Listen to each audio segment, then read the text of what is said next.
welcome back to Tea Time with T and A. Today's Hey, guest, I have Artie Moreno for Losing the Magic on Chapter 25. Welcome, Artie. hi, thanks for having me. Yeah, let's do a cheers. Cheers. Cheers. Mm. So today I am drinking a sinus tea. I was telling Artie earlier that I actually have some sinus issues going on today. So my original plan was to have my usual wine, but you know what? Sometimes you got to take care of your health. And today is one of those days. Artie, what are you drinking with us today? I'm drinking some of my favorite coffee. It's a local coffee. It's Thunder King. It's Oh, in Orange County, but yeah, one of my favorites. God. Well, I mean, promo to them, whoever Thunder Kings you said? Yeah, Sweet. Where yeah. in Orange County is it at? They're out of Costa Mesa. Oh, Yeah, sweet. you should try it. Yeah, well, I don't drink coffee because Oh, okay. I have anxiety, so I try not to have anything with caffeine. So like all my teas too are caffeine free. The only thing this I mean, just let everyone know it's like my first time having these little things in my ear for my tea times. So if you see them popping out, don't mind my business because it's gonna probably happen this entire time. So, but anyway, I just have to make sure I don't drink anything with caffeine. But let's go ahead and get started. I just want to let everyone know Artie and I have actually never met in person. We met through social media, through Instagram. I think probably from a hashtag or something in regards to Disney, which is super fun and crazy at the same time. So that's why the title for today is Losing the Magic, because what I would like Artie to share with all of you, he was an annual pass holder. So before the park closed on March 13th of last year, he was a pass holder. And we had a few times that we were trying to meet up with each other, but we actually never were able to.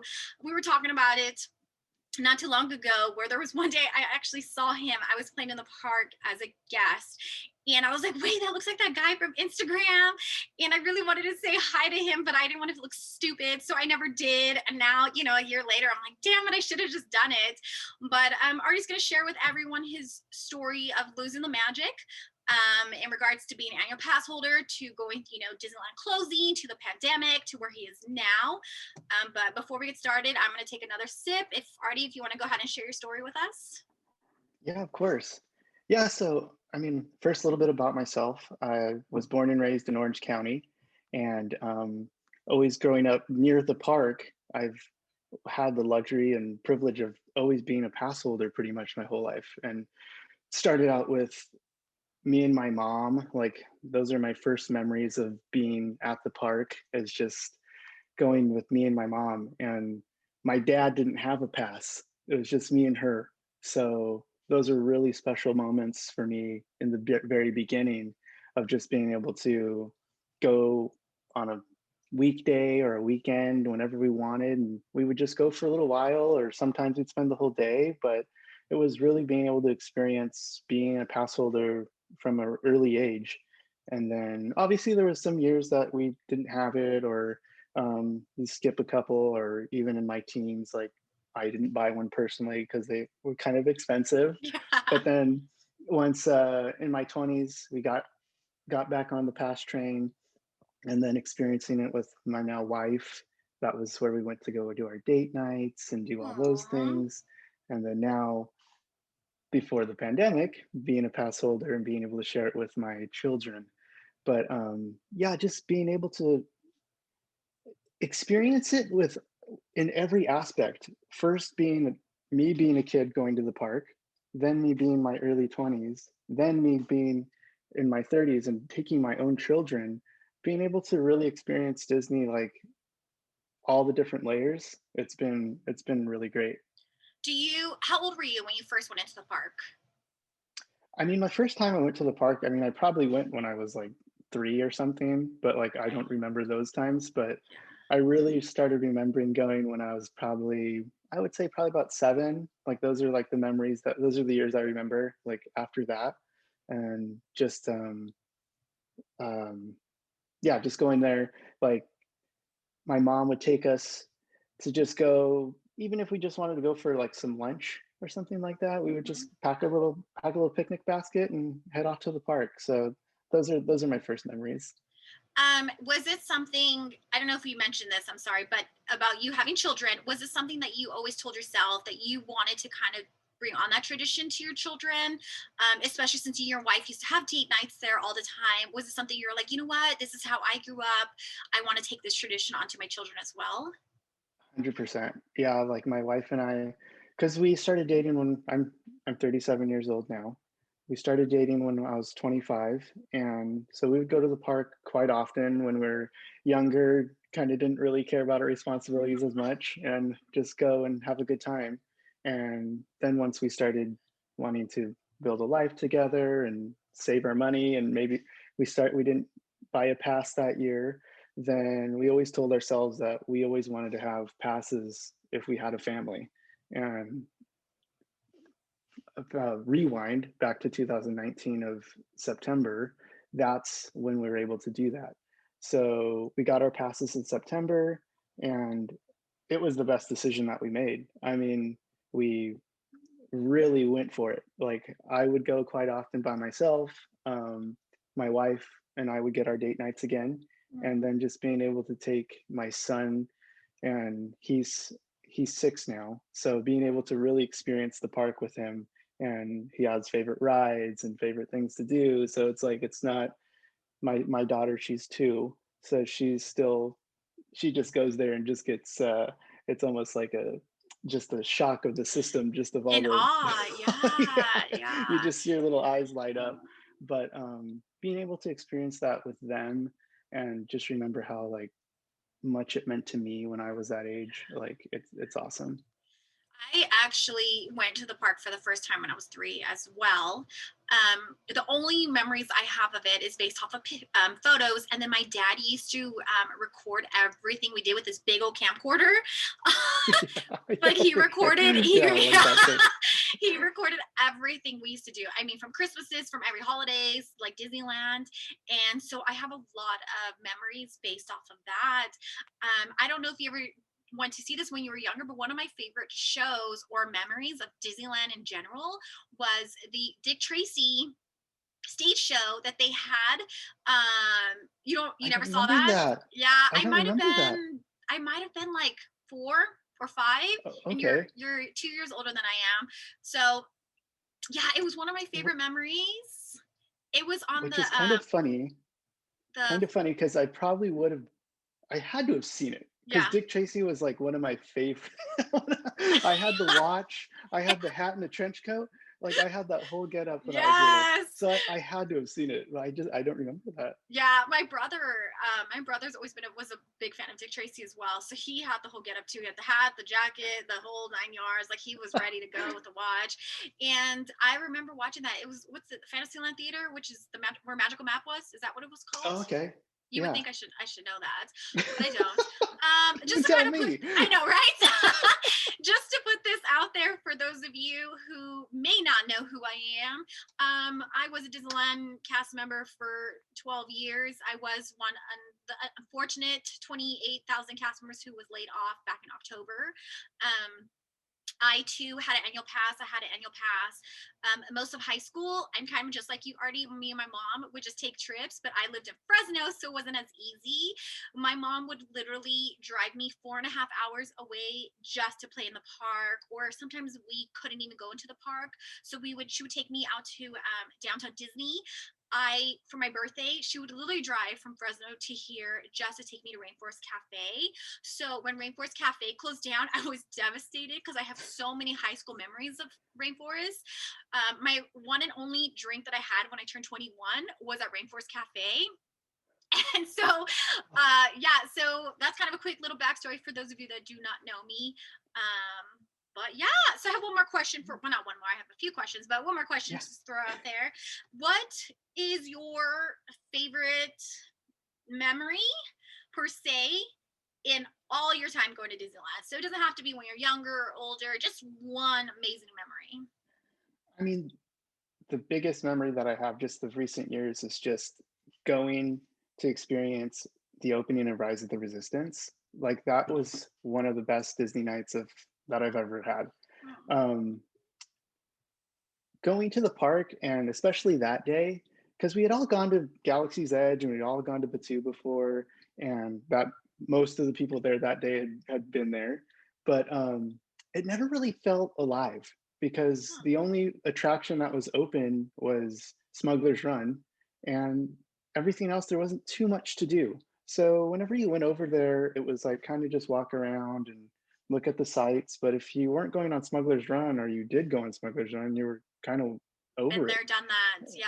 Exactly. And then going to the park with like everybody, most people there that were loving Star Wars fans, and just the excitement of being there, and then going there and finally getting in and seeing R2D2 for the first time, like going around the park, and just the excitement and the buzz. We literally just sat on a bench and just watched everybody like just interact with the park, and it was awesome. And that has to be one of my favorite times in the recent memory. I love that. And I see you have little Star Wars toys behind your head back there. I Oh see yeah. some lightsabers going on. Yeah, I think a little Darth and a little General Grievous. Didn't I wrote Rise of the right, but that's what it's called, right? Rise of the Resistance. I Yeah, actually was able to ride that, oh God, like 3 to 5 times during our cast previews, because yeah. where my office was or my desk was, it wasn't too far away from there. So thankfully I always found out when they were like, oh, cast members are able to ride it. When we had our cast member preview day, I don't know, Artie, I don't know if you remember this, but I was super sick, and I'm pretty sure that's when I had COVID. Like I was deathly sick, Yeah, I do. and I felt so bad because my husband wanted to ride this attraction so bad, and that's how bad I was. I was like, I can't even get up to go ride this ride. And I remember you were so sweet because you saw my post on Instagram, and you were like, tell him to meet up with us. We're going, da, da, da, da. And I didn't really know you that well. And I told my husband, I was like, this random guy on Instagram, like, said that you could go ride the ride with him, but I don't know if you want to. Like stranger danger. I don't want to go. Oh, for sure. But look at us now. I know. Shoulda, woulda, coulda. Yeah. But no, no, yeah, I do remember that specifically when you were like you had the opportunity and you're Mhm. just feeling under the weather. Yeah, it's crazy. All right, so we heard your backstory of growing up going to Disneyland with your mom, and that was one of your favorite memories. And then obviously going on your dates with your wife, and then bringing your children in to the park, which is super amazing. Have you ever been to any other parks, Disney parks? Yeah, we have been lucky enough to go to Walt Disney World and Paris. Um, it's just one of those things. It's like if we're gonna go somewhere and Disney's on the map next to it, then we're gonna try to make it a trip to go to Disney. And it was when we went to Paris Disney, that was kind of our last hurrah, like before we had kids. Aw. That was the first time I had ever been to Europe and only time. But we went over there and went to Spain and went to Paris. But then going to Paris Disney, we were so excited to go. And 2 days into our trip, my wife started feeling a little queasy and not feeling that great. And she's like, you know what? I think I need to take a test. And so I went. We were in Barcelona, and I don't speak Spanish very well or anything. So was trying to like communicate that I needed a pregnancy test. So we went to go get it, and I go back to the hotel, and sure enough, she was pregnant. And so it changed the whole dynamic of our trip. Wait, you And didn't even find out until you were already in Europe? yeah, yeah. So Oh my like god!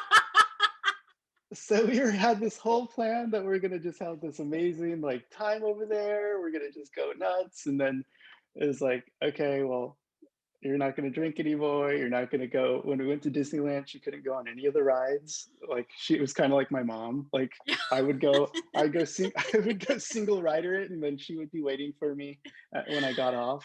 So I had a wonderful time at Disney. So we have to go back as a family so we can all experience it properly. But yeah, no, that was great. And when I went to Walt Disney World, that was actually with my best friend when we were 23. So it's been quite some time. But another story, we went on a road trip to every state in the continental US, and we were gone for about 4 months, no, 3.5 months, and just drove around. And traveling. Wow, that's another Yeah, amazing story on its own. We should do another tea that's a time. whole Do another tea that's a whole time about other tea that. time. That's a whole other tea time. But yeah, no, it's always, I mean, experiencing the park. And the one thing that is just so crazy though, just bringing up the other parks, Disneyland or Disney Paris and Walt Disney World, it, even though you have such a wonderful time there, for someone that has been a pass holder in Anaheim and being able to go so often, it's missing something. It's missing that just sense of home and that sense of just the spirit that Disneyland has. Like when you walk in and you feel like, okay, like this is it. It, it's missing that spark when you go to those places. So, I mean, even though Walt Disney World's so much bigger, you can spend 2 weeks there and get lost in everything. And Paris looks like the same exact thing, the same footprint as Disneyland Anaheim. It just didn't click. Like, I had a great time and would always go back, but the really what is home is Anaheim. Well, it's so funny because, the infamous question is, which park do you like better? And as a cast member, I used to ask guests all the time because a lot of times guests, it would be their first time at Disneyland and they were adults. And I used to be like, oh my God, like, how have you never been here? And they're like, we go to Yeah. Disney World every year. We live closer to there. And so I would always ask them, okay, well, what are your thoughts? People who are raised around Walt Disney World will always choose Walt Disney World. That's just Yeah. what I've realized.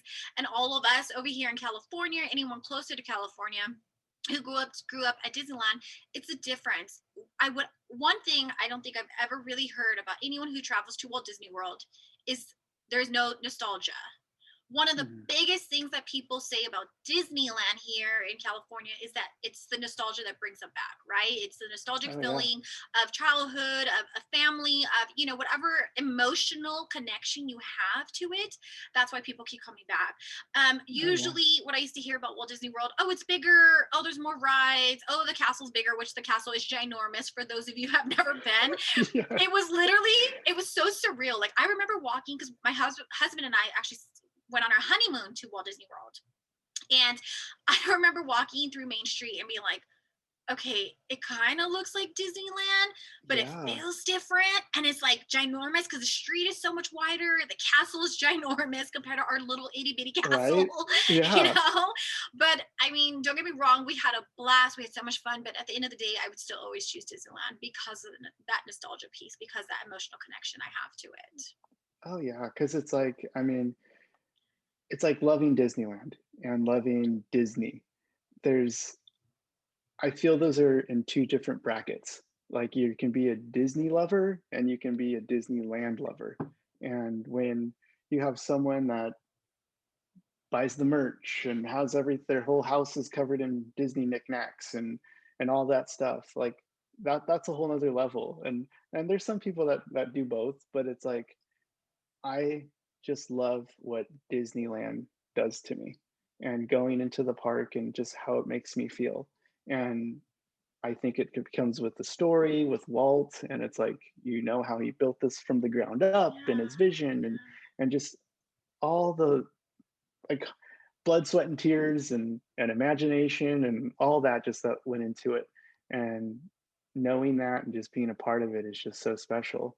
And being a pass holder and being able to go there and now taking it for granted when you being in this pandemic and not being able to go for almost a year now, it's it makes you really appreciate it that much more. And how I said being able to experience the park from every stage of my life, like, and being able to just sit back and relax and not have to, you see the people there that maybe are there just for, they have 2 days, this might be their only time they ever experience the park, they're rushing around, they're pulling their kids, they're crying, everybody, and they're trying to experience as much as they can. But then I get to just sit back there and go whenever I want and not have to worry about those things. It's a whole nother experience. And it it's great. And yeah, you don't want to take it for granted. Well, I remember a bunch of friends in high school would always be like, I don't understand why you go so often. Nothing's changed. It's the same thing. It's the same rides, the same blah, blah, blah, blah, right? They used to say that all the time. And I used to be like, no. But I'm a type of person where I pay attention to detail. So Yeah. I am that person when I'm on an attraction, Indiana Jones, for instance, which is my favorite attraction. I'm on there and I look back and I'm looking at the sights and sounds that are surrounding, what we're Yeah. in. And it's not here at Disneyland, it's not tunnel vision, right? You don't just see what's right in front of you. Like in order to really be immersed in the storytelling, you have to look at all angles because there is so much going Yeah. on. And then, but when you do go that often and you go, you see the same people and you get to know it, it becomes your cheers. It becomes your place that it's your, some people go to their barber shop that they like their favorite place. Some people go to their favorite bar, it's like it becomes an extension of your community. And I think that's what's so unique, especially about Anaheim. It's like, I mean, I'm in Orange County. I leave my house. I'm in the gates probably in about 40 minutes. I'm in the gates. And so it's like, I know that that's a luxury. Like if you're in Walt Disney World, you got to get on the express and do all these things. And I'll be there in a couple hours. Yeah. So it's just a whole nother experience just to be able to hop in your car and just decide like, oh, I got 2 hours. Let's just go do something real quick. And so it definitely is just an extension of the community. So, with being an annual pass holder for however months that you were there, how often would you say that you would actually visit the parks? So I would definitely go at least once a week, and then it would be up to like about 4 times a week if it was a wild week, because because I would definitely go by myself. I would go at night, and it's just for like a few hours if I could put the kids to sleep, and then I just go, and that's kind of like my little me time. And then also I'm a tile contractor. That's I have my own business and that's what I do for work. And if it was a slow day at work and I just had paperwork, I'd drop the kids off at school. I'd go to the park. I'd open up my laptop on a bench, have a Mickey pretzel, and just hang out. And so it was like just just what I did and part of my everyday life. And then if I went on a date night with my wife and if we took the kids on the weekend, like you could you could be there almost all week, But Yeah. I mean those weeks were rare. I mean we weren't there for 5 days a week all the time, but if it did happen, it was we still had a great time. And yeah, no, I miss that immensely. Is just being able to the spontaneity of just being able to decide to go like that. Like the very last time I went to the park, um, it was I got a phone call from one of my friends. It was about 8 o'clock, and they were at Olga's Cantina, and they said, "Hey, you want to meet up?" And I was sitting on the couch watching TV, and I'm like, "You know what? I think I can do it." And I was like, "Yeah, I'll be right there." And I mean, I'm so glad that I went now because I It was your that last was a week. It time. was a week Yeah. before closure, and even then, a week before closure, it was kind of just up in the air still. Nobody really knew what was going to happen for sure. But yeah, I got in the car, drove over there, had a wonderful time at the cantina, hung out with some friends for a couple hours, and then came home. And and that's what it was all about, just being able to just make it part of make it part of my everyday life. Well, okay, just to let everyone know, I don't know if I even told you this, Artie, is one of the Hmm. major reasons why I wanted you to come on to my tea time is because we hear a lot about how much of a loss losing Disneyland has affected cast members, right? Because not only Yeah, we lost our jobs, we lost our family. Like to us, our coworkers aren't just coworkers; they're literally our family. They're the people we're with 40 hours a week. They're the ones that we lean on. They're the ones who know us the best. yeah, But annual pass holders, especially here at Disneyland, is majority of our foot traffic.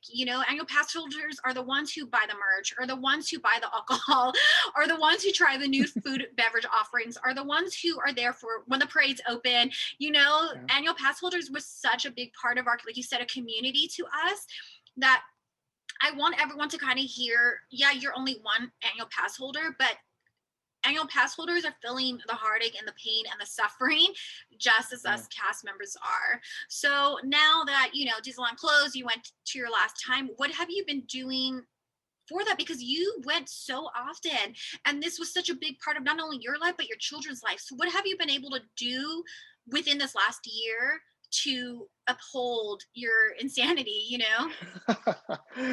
Good question.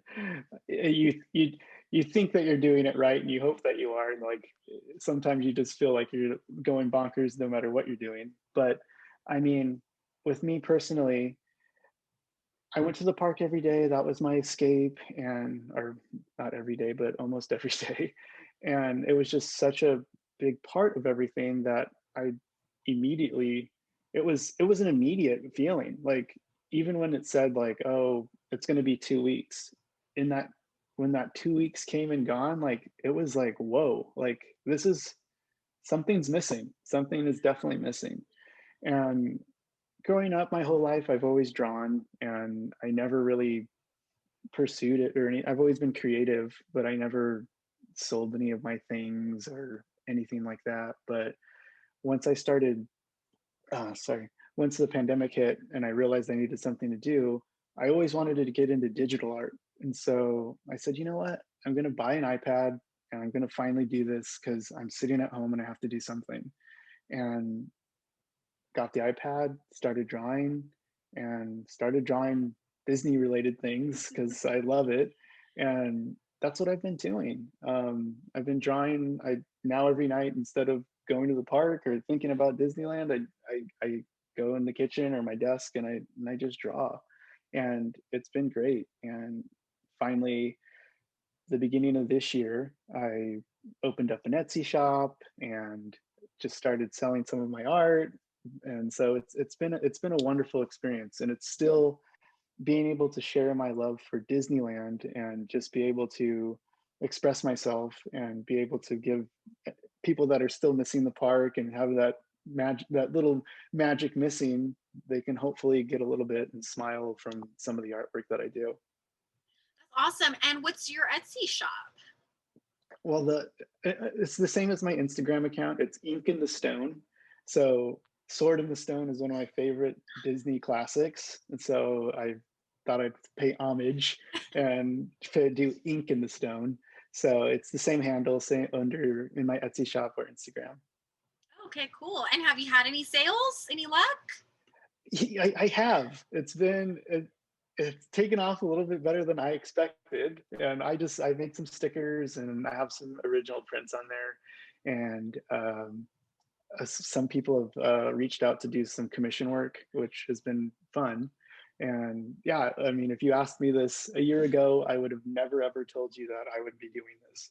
Um, like I said, art's always been with me, and I've always done it. I have tons of sketchbooks and always kept them to myself. I've never been public with anything, but like doing this has been the best decision, like just for my head and for everything. Um, the other thing, because I touched on the fact that I'm a tile contractor. Um, I've been at home for the last 3 months, and that's a personal decision. My son is he's doing virtual school, so he's been here, and like I said, I have a 2-year-old daughter, so my wife works from home, and I just been at home kind of taking the load of the kids a little bit more since they're not going to daycare and they're not doing all that stuff. So doing the Etsy shop, it's just been a fun thing to do, and yeah, it makes a few bucks, so that helps me not when I'm not working. So it's been a fun experience. And do your children understand why Disneyland's closed? Do they have they asked like, Dad, will you take us to the park? They do, and it's funny because and Wes, my son more because he's obviously 6 and older, but it's funny in retrospect when you look at things because me going to the park or wanting to go to the park so much and being an adult, like you always think like when you do an experience, like your kids are gonna love this and they're gonna be on board. And sometimes I would want to go and he would be like, oh, can we just like stay home and like hang out? And I'm like, okay, okay, so we'll stay home. But it's funny now he always says, like, he'll see things on Instagram or whatever, watching Disney Plus or something, and he'll say, like, "Oh, I wish I could go on Star Tours," or I really want like a Mickey pretzel." And so like he wants to experience all those things as well. And I mean, I know we'll get there again, but um, it's interesting to just to see his transition. You know, when I'm the dad, and like he doesn't want to go with me. You know, I'm like, it's gonna be great. Come on, let's go. So, but he misses it. Yeah, I'm sure. So I remember you posting that you received a Disneyland cookbook during the Yeah, holidays. Have you been able to make any fun treats? I haven't really touched the cookbook. One reason that I haven't touched it yet is because it's actually a really detailed cookbook. It's It's not for not like beginners. no, it's not like let's cook with the kids. It's like let's do this. And so because I was like, oh, we'll do some fun recipes with the kids, and I'm like, oh, this is pretty intense. Like I'm gonna have to like get set up for this because it's like making everything from scratch and all the ingredients. It's like, and I love cooking. Like I will have fun with it once I dive into it. But like it is something that I do want to do, but I have not I have not touched it yet. I have not touched it yet.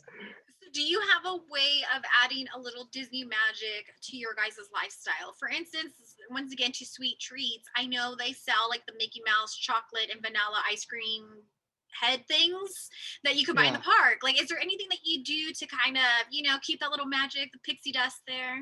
Oh, for sure. I always try to make like I try to make even though it's not a Disney park treat, like I'll try to make like I think I posted it one time. It was like a Yoda breakfast or a baby Yoda breakfast. It was like Yoda head made with toast, and then you put some avocado so he turns green, and then I use tater tots for his body. But so like so it looks like a little baby Yoda, and so the kids love that kind of stuff. We made a twist on s'mores. Instead of using graham crackers, we toasted up some Mickey Eggo waffles.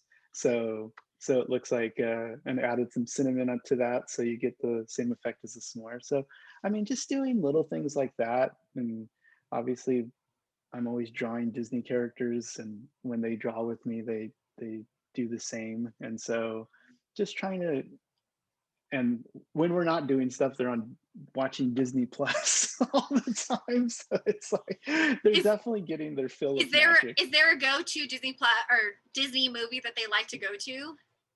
I think my daughters watch Moana like maybe over 1,000 times during this pandemic. My God. It And she sounds doesn't. just like The Rock's daughter, because I see The Rock's daughter is pretty obsessed with Moana and Maui. We watched it today, and she doesn't want to start at the beginning. She always wants to start at the song "You're Welcome." So we've seen from like the last 45 minutes, like like Over 900. and over and over again. I love it. And what about you? Do you have a favorite Disney movie that you like to go to? Lately, it's funny, like I said, I love Sword in the Stone. I love the classics. I think those are like always trying to keep those in the mix. And like when the Magic Happens parade came, and like when they had the like Sword in the Stone float at the end, like it's like I was like, oh yes, like you got to keep it Yeah. alive, because I mean, obviously the newer movies are getting all the publicity. You got Coco and all that, but it's like you got to remember the classics. And I try to make sure that I show the kids those ones as well, just so they remember like where all this came from. Yeah. But yeah, I try to watch like the classic movies. I watched today. I don't know why. I watched the movie uh the Kurt Russell movies. There's The Strongest Man in the World, and like he drinks a potion and he becomes the strongest man in the world. And it's just one of those goofy like old school Disney movies, just like so. I don't think I've ever seen any of those, but my favorite go-to are the original Freaky Friday. Okay. Love, love, love it. And the original Parent Trap. Like those, oh, and Pollyanna.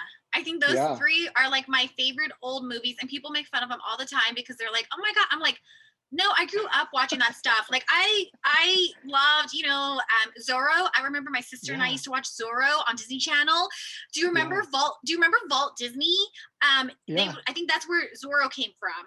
Because I think Hmm. after hours, after a certain time at night on Disney Channel, the Vault Disney, and I remember it was They, like a little roller. It was like a little roller coaster or something, and they would open the vault, and they would have all these old cartoon or and movies or cartoons, and then we would always watch Zorro. yeah. No, it's funny though, because it's like my son, he's 6, like I said, he sat there and watched the entire movie, and it's slow. It's a slow-paced movie, but like it still has funny things and little quirky things in it, just like the old Parent Trap and stuff like that. So it's like it's nice to see them watching those movies though too, because it's like such, Yeah. you always see them watching the new fast-paced stuff. Like everything's just so boom, boom, boom. And like when they can sit back and like watch more of a low key, like Pete's Dragon or something, like just some songs and a Yeah. little story. Like it's not wham bam in your face all the time. So it's nice. I'm See, so happy that those movies are on there. well, I'm so happy because remember when it used to be put into the vault for years and years with Exactly. DVDs. You Yeah. couldn't Blu-ray. Well, before Blu-rays, it was just DVDs, and you couldn't buy them because they would go back in the vault, and it was to be such a huge thing. It would be all these commercials all over TV, like blah, blah Little Yeah. Mermaid going back into the vault, and we'd be like, no. And now once again, hopefully we don't take these little things for granted because we're like, we literally, it's a luxury. We have them at our fingertips now. We can literally Yeah. watch pretty much any old Disney thing to get that nostalgia. Um, Yeah. but I felt the same way with Sword in the Stone when I found out that we were getting Sword in the Stone float in Magic Happens. I cried. I was Yeah. like, oh my God, that's Yeah. one of my favorite movies. I love that movie. Um, Such a great classic, and even the attention to details. When I don't know if you noticed on the float, we had the little squirrels. Yep. Yep. Yeah, That's so we had the little amazing. But yeah, so it's cute. amazing. It's amazing. And no, it's what's needed. And it's, you don't want to lose those things. But at the same time, it's like that, what it carries back over to the whole nostalgia thing Yeah, and why it's so special to so many. Because I mean, that's something that our parents watched and now we watched and now my son's watching, and it's like we all know who that is now, and we all go to the park to see that parade and we all wave and get excited. So yeah. it's just great. Well, we already hit our 30-minute mark like 10 minutes ago. Oh, okay. Uh, but Artie, is there? I know we could go talk. We could talk about this forever because there's all these little things that we can ping pong off of. Yeah. But is there anything else? We kind of went through your entire timeline. We kind of talked about what you've been doing to kind of get through this pandemic without Disneyland. Um, Quick question: Do you obviously? Yeah. I think I just saw something got released today that Disneyland might be doing something with annual pass holders when it comes back. But Yeah. is that going to be something that you're interested in doing? Like if they bring the program back or some way, some shape or form, is that something that you Oh, and your family are going to try to do again? 100%. 100% we're going to try to be annual pass holders again. And it's, yeah, I don't know if and when that's going to happen. I Yeah. know that there's no solidified date, and I think we touched on this before, like we talked before, but like I haven't been to the park since it's closed, and I haven't been back to downtown Disney. I haven't done any of those things, and um, I really miss the park. Like I miss going to do those things, but the time will come when it's open and everything feels safe again and all that stuff, and I definitely will be pass holder again, Hey, and 100%. they opened up outdoor dining, so Yeah. I mean, No, you could go now before I it know. rains or Yeah. after it rains. I, I know when they brought it back down to like no eating and it just being just kind of walking around and experiencing that way, then I was like, oh, I can wait again. But now that the parks are or the restaurants are opening to outside dining, I think that that might be something that we do. And but no, I'm excited. I'm excited. I'm optimistic. Everything's looking good right now. Good, good. All right, Sarah. So, is there anything you want to tell my viewers before we kind of close up this tea? Is there any more tea that you want to spill before we say our We farewell? can say a little fun fact, a little just to show how much of a small world this is, and being such a Disney fan. the house that I live in, the house that you see right here, Bob Chapek and his family owned and lived into this house in the early 90s. And it was, No way. yeah, Wait, how'd you find yeah. this out? So my neighbor, they're the parents of one of my personal best friends. She's my age, and we just so happen to live next door to her parents. And when Bob actually got the promotion to be CEO and stuff, he came over and he's like, "Oh, you've heard the news about Bob?" And I had no idea what he was talking about because I guess he'd mentioned him before and I wasn't paying attention or something. And I said, Bob who? And he goes, Bob Chapek. Like he used to live in your house. He's the one who owned it. And I was like, what? I had no idea. But it's just one of those things, it's like it just being so close to the park and and obviously we know so many cast members and people that are connected to Disneyland just because you live so close. But I mean, I never thought that we would own the house that the CEO lived in at one time. I mean, it was before he was an executive, so it's not we don't live in a big mansion, but or else I can let you think that. Well, I mean, I feel like that's the first thing I thought. Wow, he must have a really ginormous house. Oh, No, this that's is so true. awesome, though. No, it's just funny. It's those moments that you have so often, and it's like just really quick because same kind of experience, and it's my neighbor down the street, and when COVID first hit, and she's a pass holder, her and her family, and we just got to talking one day and just telling each other our love for the park and how we missed it and all that, and all of a sudden it was on my birthday of last year, and she goes, I've told you who my grandpa was, right? And I go, no. And she goes, wait a second, I'll be right back. And she goes into her house and comes back and she hands me this book. And it says memoir. I can't remember the exact title, but it's a memoir by Jack Lindquist. And Jack Lindquist was the president of Disney Parks. And that was her grandpa. And she lives right on the next street. So it's like how much the connections, it's like Yeah. it truly is like just the small world of everything. But it was amazing, and it's just all those little stories that you have.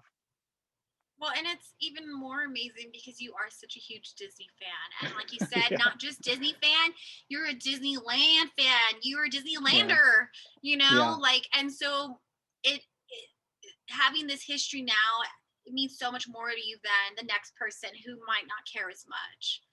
Oh, for So sure, for it's pretty sure. awesome. Alrighty, well, I think we are good and we are ready to close up this chapter in our lives. Yeah. Thank you for having Alrighty. me, Tiara. Yeah, well, let's do a last cheers. Cheers. Cheers.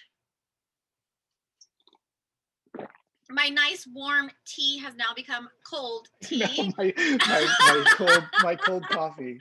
My cold coffee. Well, I want to thank everyone again for watching chapter 25 of Tea Time with Tea, Losing the Magic with Artie Moreno. So yeah, thank you. Bye. Thank you.